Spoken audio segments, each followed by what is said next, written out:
How you doing, guys? Welcome back to the channel. My name is Jennifer, and thank you guys for tuning in. As you guys saw in the title, I'll be showing you guys a little post that my wife actually searched on YouTube on this, I believe it was pediatrician yesterday, and it was a Superman post, which pretty much is from newborns, I believe. It was what, 2 years, maybe 1 year? I don't know. I guess until it works. You grab their head, pretty much your palm to the chest, so you don't choke them, because you don't want to choke your own child.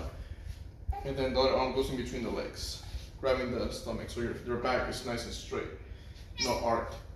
And then just rock them, nice and slowly, because everybody knows, as a new parent, you guys do not want to rock your baby back and forth too hard, because their brain inside is gonna be hitting the cranium. So you guys should know that by now. If you guys don't, now you guys know. So rock it nice and slowly, and he just calms down. Now, I won't lie, it is harder on the shoulder and the part of the tricep, but I guess I suggest if you guys are having a baby, start working out, because you are gonna need at least 15 pounds, just like this. So, I'm gonna put him down, he's nice and calm. Oh, this is kind of what I want. So he has a meltdown.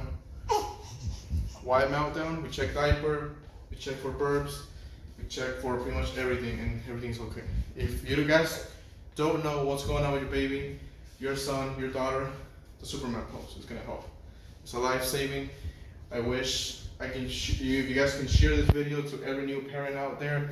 This pose is gonna help a lot of new parents out there, even parents that don't know about this pose. This pose really helps. It's a miracle. Alright guys, thank you guys for tuning in. Don't forget to like, comment, share, and subscribe to my channel, guys. And this post, please share it to anybody out there.